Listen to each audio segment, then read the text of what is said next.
You may have heard about the Quran's idea of paradise being 72 virgins, and I promise I will come back to those virgins. But in fact, here in the Northwest, we're living very close to the real Quranic idea of paradise, defined 36 times as gardens watered by running streams. Since I live in a houseboat on the running stream of Lake Union, this makes perfect sense to me. But the thing is, how come it's news to most people? I know many well-intentioned non-Muslims who've begun reading the Quran but given up, disconcerted by its otherness. The historian Thomas Carlyle considered Muhammad one of the world's greatest heroes, yet even he called the Quran as toilsome reading as I ever undertook, a wearisome, confused jumble. Part of the problem, I think, is that we imagine that the Quran can be read as we usually read a book, as though we can curl up with it on a rainy afternoon with a bowl of popcorn within reach, as though God, and the Quran is entirely in the voice of God speaking to Muhammad, were just another author on the bestseller list. Yet the fact that so few people do actually read the Quran is precisely why it's so easy to quote. That is, to misquote. Phrases and snippets taken out of context in what I call the highlighter version, which is the one favored by both Muslim fundamentalists and anti-Muslim Islamophobes.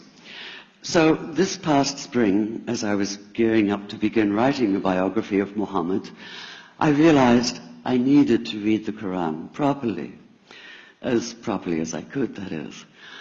My Arabic's reduced by now to wielding a dictionary, so I took 4 well-known translations and decided to read them side by side, verse by verse, along with a transliteration and the original 7th century Arabic.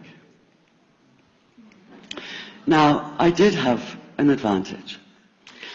My last book was about the story behind the Shia-Sunni split, and for that I'd worked closely with the earliest Islamic histories, so I knew the events to which the Quran constantly refers, its frame of reference.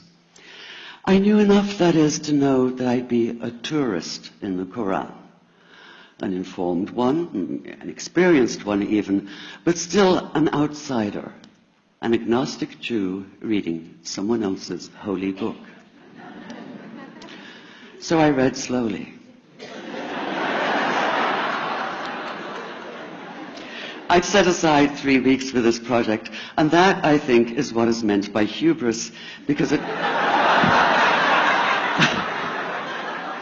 turned out to be 3 months. I did resist the temptation to skip to the back where the shorter and more clearly mystical chapters are, but every time I thought I was beginning to get a handle on the Quran, that feeling of, I get it now, it'd slip away overnight, and I'd come back in the morning wondering if I wasn't lost in a strange land. And yet the terrain was very familiar. The Quran declares that it comes to renew the message of the Torah and the Gospels, so 1/3 of it reprises the stories of biblical figures like Abraham, Moses, Joseph, Mary, Jesus. God himself was utterly familiar from his earlier manifestation as Yahweh, jealously insisting on no other gods. The presence of camels, mountains, desert wells and springs took me back to the year I spent wandering the Sinai desert. And then there was the language, the rhythmic cadence of it, reminding me of evenings spent listening to Bedouin elders recite hours-long narrative poems entirely from memory.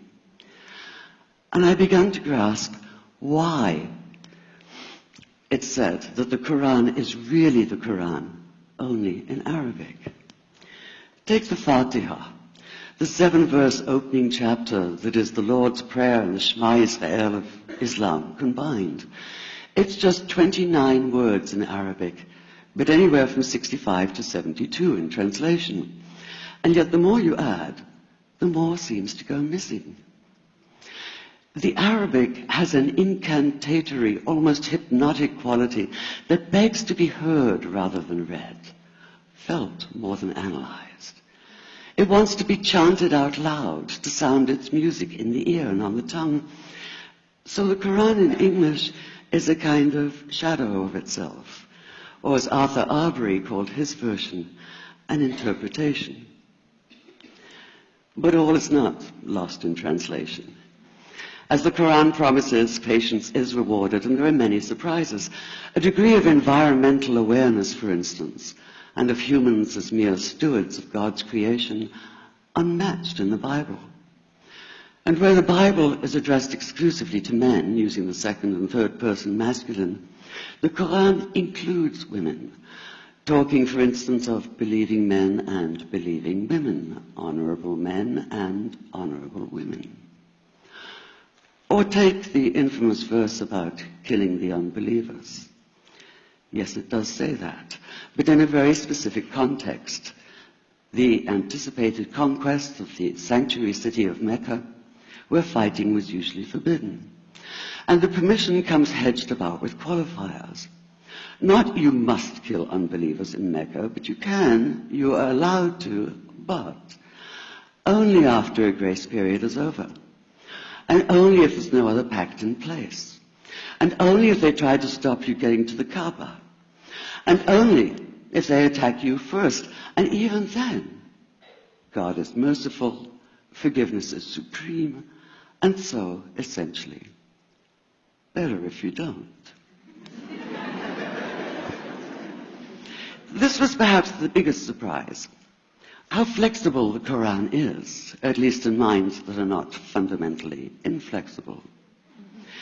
Some of these verses are definite in meaning, it says, and others are ambiguous.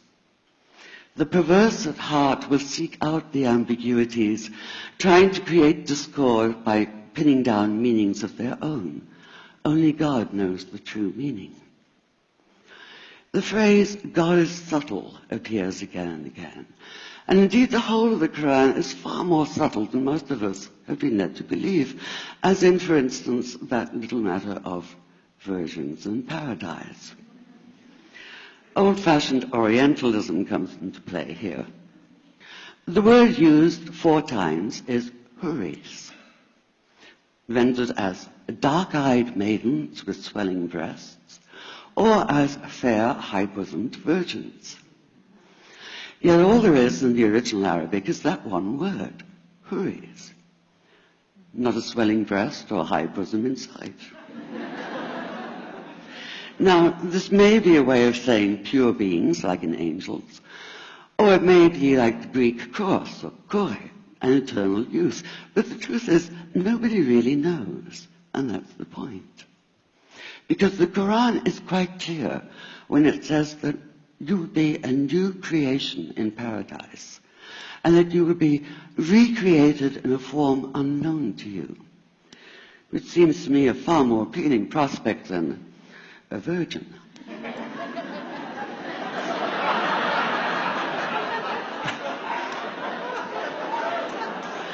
And that number 72 never appears. There are no 72 virgins in the Quran. That idea only came into being 300 years later, and most Islamic scholars see it as the equivalent of people with wings sitting on clouds and strumming harps. Paradise is quite the opposite. It's not virginity, it's fecundity, it's plenty, it's gardens watered by running streams. Thank you.